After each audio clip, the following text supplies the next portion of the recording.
Bienvenido a la serie ¿Qué hago para ser rematadamente infeliz? Una serie controvertida y diferente que desafiará los conceptos de felicidad aprendidos. Escúchala, siempre hay algo nuevo que aprender.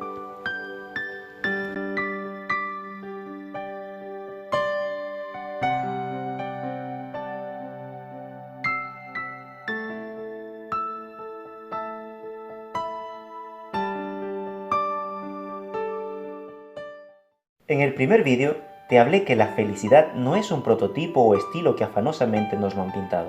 Tampoco está en los logros o cosas. Quizás encontremos ahí placer o satisfacción, pero esta se pone difusa a medida que las cosas, relaciones o eventos se terminan, cambian o simplemente son distintas a nuestras expectativas imaginarias. En este segundo vídeo quiero plantearte otro aspecto importante, y es que la felicidad tiene algo de razón. Es innegable que las personas deben usar su mente si desean ser felices, pero aunque es verdad que el pensamiento y la inteligencia sean importantes para la felicidad, sin embargo no quiere decir que ser inteligentes asegura la felicidad. No obstante, necesitamos la conciencia de que vivir plenamente exige un grado mínimo de reflexión, la disciplina para superar nuestra natural inclinación de ver todo malo y la sabiduría de interrogarnos y responder sinceramente a la pregunta ¿soy feliz haciendo lo que hago? Obviamente esta interrogante conlleva a la necesidad de una definición previa de la cuestión. ¿Existe la felicidad? ¿Es una realidad o una ficción?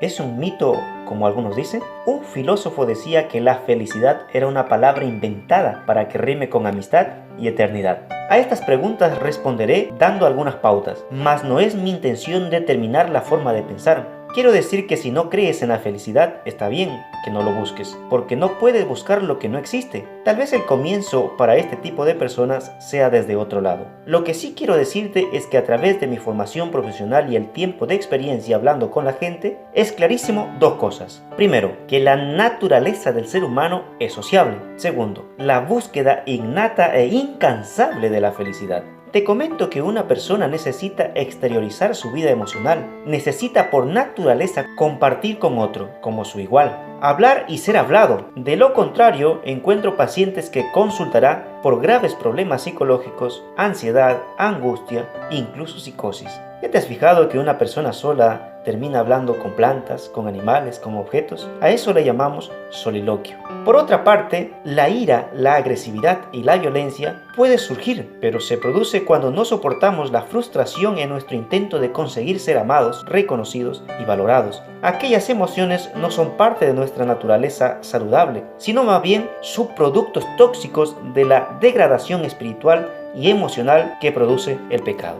No creo que haga falta tener una definición clara sobre todas las cosas, pero hay por lo menos 5 cosas sobre las cuales el individuo en proceso de crecimiento, entiéndase también maduración, debe de tener. Primero, definir su posición. Esto quiere decir dónde está parado en la vida. Segundo, una postura mínima de resolución.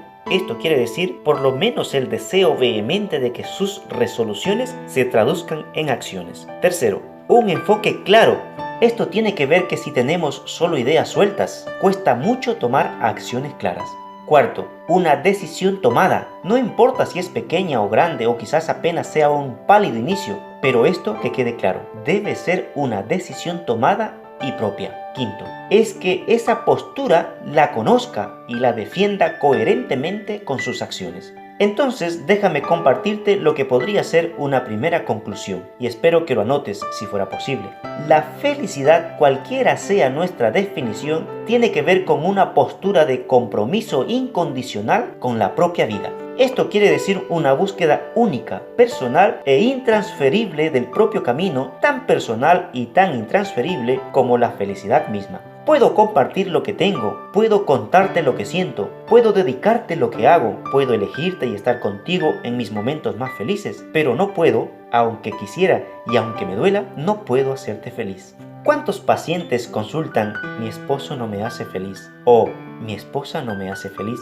O el otro que dice cuando termine los estudios seré feliz. La madre que dice cuando logre que mi hijo deje esa adicción seré feliz. E inmediatamente suelo plantearles una pregunta que parecerá tonta o boba, pero que resume claramente lo que he tratado de plantearte. Les digo, Y mientras tanto que tu hijo no deja esa adicción del que hablas, ¿qué eres? Suelen quedarse pensando. O, mientras aún terminas los estudios, ¿qué eres? Lo cual la respuesta cae por maduro. Dicen infeliz. Hay pacientes que con esto basta para despertar la reflexión, un cambio de pensamiento y luego el cambio de conducta, y como efecto dominó cambia la actitud con que aborda la vida. Sin embargo, hay pacientes que aún quedan entrampadas. Entonces vuelvo a preguntar, ¿qué pasaría con tu felicidad si tu hijo nunca dejara las adicciones? ¿O qué pasaría si tu pareja nunca cambiara? O también, si no alcanzas a concluir los estudios del que hablas, ¿serías el resto de tu vida una pobre alma infeliz? Creo que queda claro el asunto. Ahora quiero decir dos cosas importantes para completar el argumento. Aún te desafío a más. Escúchame con atención. Si tienes que estar en desacuerdo, acepto que lo estés y te felicito. Pero no deseches o juzgues sin primero haber reflexionado seriamente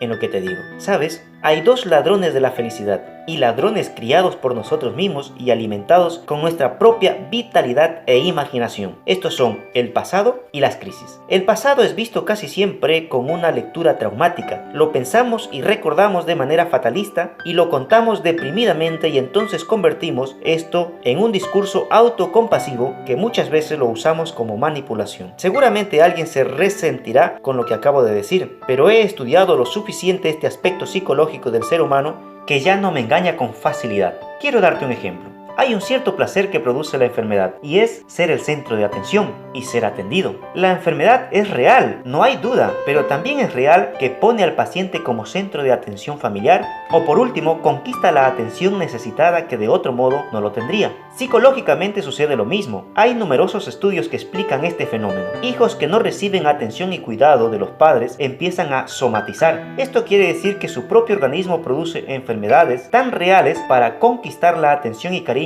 que de otro modo no lo obtendría. Así sucede en todas las dimensiones vinculares de la vida. Entonces fíjate bien, cómo traducimos el pasado al discurso viene a ser el fantasma que derrumba y quiebra la buena intención de la felicidad, e hipotecamos nuestra felicidad al monstruo del pasado. Quiero decir con mucha seriedad que para ser felices hay que medianamente haberse reconciliado con nuestro pasado, cualquiera que fuere. ¿Qué quiero decir con reconciliado? En este caso quiero decir fuera del punto de conflicto, porque de lo contrario se convertirá en los anteojos que leemos todos los acontecimientos de la vida. El segundo ladrón de la felicidad son las crisis, o mejor dicho, cómo percibimos las crisis. Alguno dirá, ¿cómo puedo ser feliz si mi esposa se acaba de ir con otro hombre? O ¿cómo puedo ser feliz si me acaban de despedir del trabajo? O también, ¿cómo puedo ser feliz si estoy en plena cuarentena? Etcétera, etcétera. A menudo creemos que el conflicto y la frustración significa la pérdida de la felicidad, pero esto solo es cierto si se identifica la felicidad con la postura infantil de la vida manejada por el deseo de satisfacción infinita del principio del placer, es decir, soy feliz si me pasan cosas buenas. Las pérdidas traen siempre aparejadas una crisis en el individuo, pero no necesariamente una pérdida de la felicidad. La palabra crisis básicamente significa cambio, y nuestra sociedad teme al cambio. Prefiere mantenerse en la comodidad de lo conocido, aunque eso implique mayor dolor. Lo diferente es temido y rechazado, sin embargo avanzar es siempre dejar atrás lo que ya no es. Tal es el caso de Ruth la Moabita. Estaba dispuesta al cambio y al aprendizaje. Se hizo cargo de su vida, y su felicidad no estaba enterrada con su marido muerto. Quizás estaba triste, pero no infeliz. Su determinación fue tan firme y responsable con su propia vida. Ahora, si quieres ser rematadamente infeliz, hace todo lo contrario, o simplemente deja de hacer. Hasta el próximo vídeo. Que Dios te bendiga.